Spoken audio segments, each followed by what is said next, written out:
to support the platform just in case anything like this happens again, you can do it by way of PayPal, Patreon, Cash App, and also by the Anchor.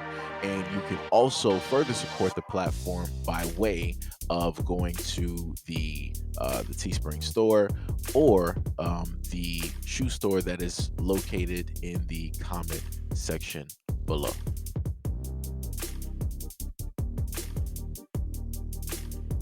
It's officially been 1 whole week of me living with HIV and my first day on medicine. I felt better than I have in weeks. Seriously, my energy is back. I feel more like myself. I also officially know the person who gave it to me. I'm not mad at all. It's just he didn't know. He didn't get tested in time, and that's why I have it now. As you guys can see, I went to the doctors again today, and they redid all my blood work. Needles are like one of my biggest fears. I hated it. I was always like, get back to myself. I'm not mad. Lastly, before I go off to dinner, one of my big things on my bucket list was to have a blood pact with some of my friends. And I was like, oh, now that I have HIV, I'll never be able to do that. But I asked my doctor, and he was like, even though I really highly don't recommend it because of a number of other reasons, technically HIV is not the problem there. And I was like, yeah, only not the problem when I'm fully undetectable, which will be for a while, but I don't care. Also, he needs more information. But whatever. I love you guys so much. This is a win. All right. There's a lot. There is a lot here. Um, Firstly, I've stated to people before that this is the reason why you shouldn't just recklessly go out and have relations with another individual, not knowing their status or where it is that they have been, or any of these other types of things. This is another reason why people, if you choose that you want to go out here and have unprotected relations, that you go out here, excuse me, and both people get checked out. Obviously, that's not what happened. Obviously, both people had unprotected relations because you see what ended up transpiring. I've never in my life actually seen somebody that is ecstatic about, in a sense, now having to change their life because their life has now been changed because they've been given a forever gift, something that they can never get rid of. And also being happy about having to take all of these, medications. And then the craziest part about it is that this same person who knows that they have HIV is now like, hey, I've always wanted to do a blood pack with my friends and yada, yada, yada, and all this other type of stuff, right?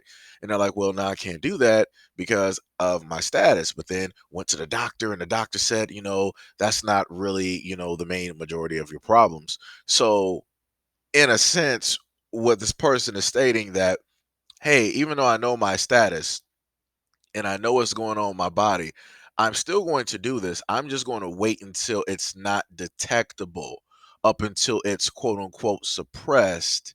And then I'm going to still commit to doing this blood pact with my friends. How irresponsible is that? How irresponsible is that? Like, I just recently did a video where I gave off the stats where it talked about the percentages of people, and specifically who inevitably ends up getting HIV.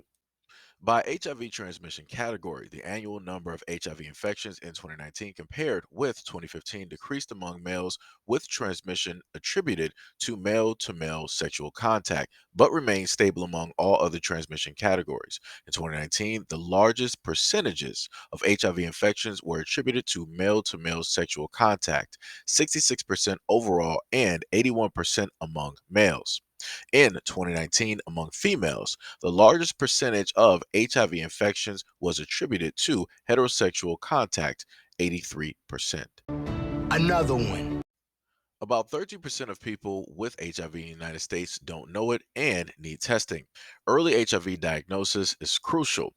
Everyone aged 13 through 64 should be tested at least once. People at higher risk of acquiring or exposure to HIV should be tested at least annually. Sexually active gay and bisexual men may benefit from more frequent testing, i.e., every 3 to 6 months. Another one.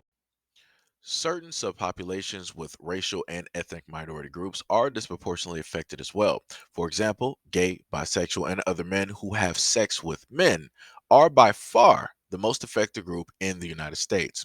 They account for about 66% of new infections each year, even though they make up only 2% of the population, with the highest burden among Black and Latino gay and bisexual men. According to the CDC in 2019, 26% of new HIV infections were among Black, gay, and bisexual men, 23% among Latino gay and bisexual men, and 45% among gay and bisexual men under the age of 35. So again, the stats don't lie. And the stats also, in a sense, leave out the fact that you have men amongst all of those groups who live a double life, meaning that they are gay, directly when they are with whoever it is that they want to be with, and then they come back home, and then all of a sudden they're straight. So that needs to be put directly into the stats, and there needs to be some type of percentages on that. I'm not sure how they're going to do that because a lot of dudes are not going to be honest about how flagrant they decide to live out here in these streets. And this also shows the fact that you have a lot of dudes out here that are pretty flagrant when it comes to their bodies, what they do with it, and how it is that they act out here in the world, not having a care. So again, this goes back to what I first stated. At no point in time should you be a person that is infected with HIV and try to place a happy face and a sticker directly on this. Um, because from my perspective, how I'm observing and looking at this, um, that's pushing the severity of this and the seriousness of HIV down. And it shouldn't be like that. You should treat this with the utmost seriousness because you have now moved into a whole nother stage. Because before you could be treated just like everybody else, you could act just like everybody else, but now it's different. Now you have to be more conservative. Now you have to move differently. Now you have to think differently because it's not just you that you can potentially harm and change the life of. It's other people. So again, by the same individual going out there and stating that, hey, I still want to do this blood pact and all this other type of stuff, and yeah, I'm on medication, and well, I'm not so. This is ridiculous. You got kids watching this. Kids should understand the severity of a lot of these diseases that are out here. The moment in time that people want to make it less serious is ridiculous. Like, you know, like I said, I don't know what to tell people. Like I don't. I really don't. I really don't. At the most, like I said, this is just the first take. At the most, people like this need to be doing a lot of work, a lot of research. They should be the main ones at the forefront, putting out all types of information, dealing with HIV, dealing with stats when it deals with their specific community, how it is that it affects them, um, how it is that they are overlooked, and all of these other types of things. Like I said, things should realistically start changing into a whole nother avenue. But you have a lot of people out here. Like I said, Vice did a documentary. I think I talked about this on a live stream on the other channel.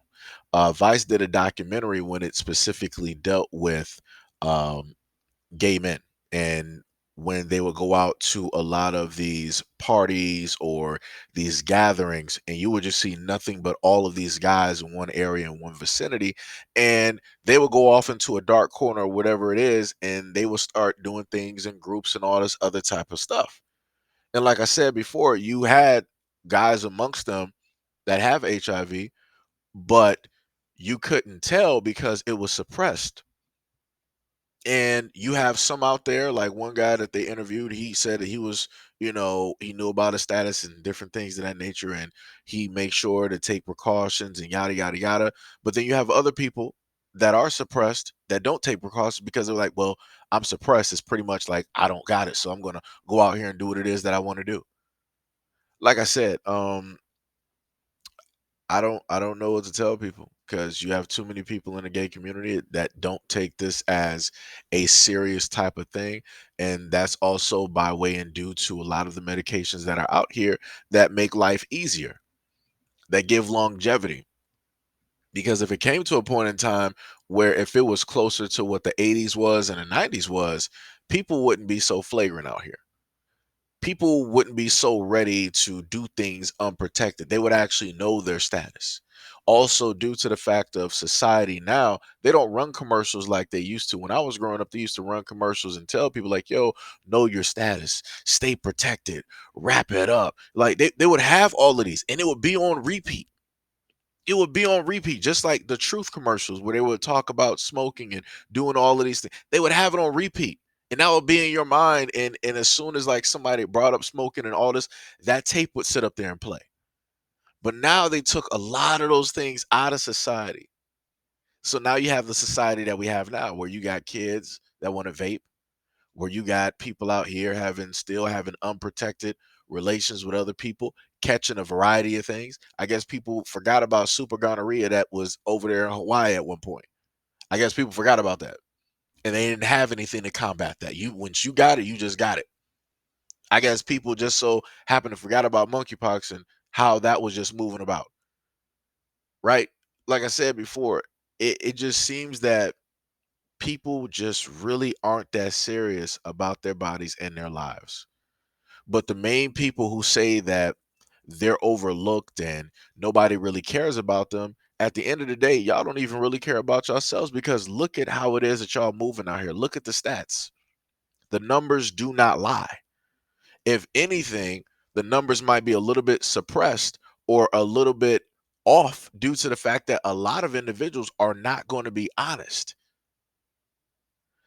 So, hey, like I said, the only thing I could tell people out here is just be cautious. Know your status, get tested.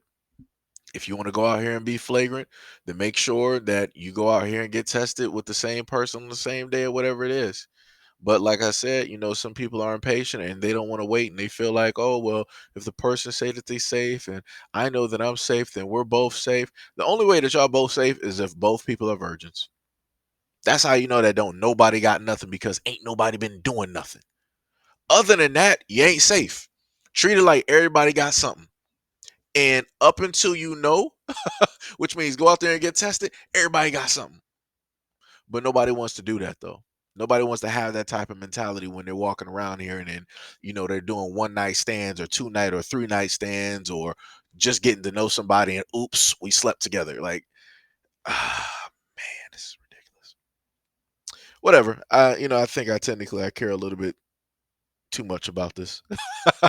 I care more about this than the people that are actually affected, which is crazy. Whatever.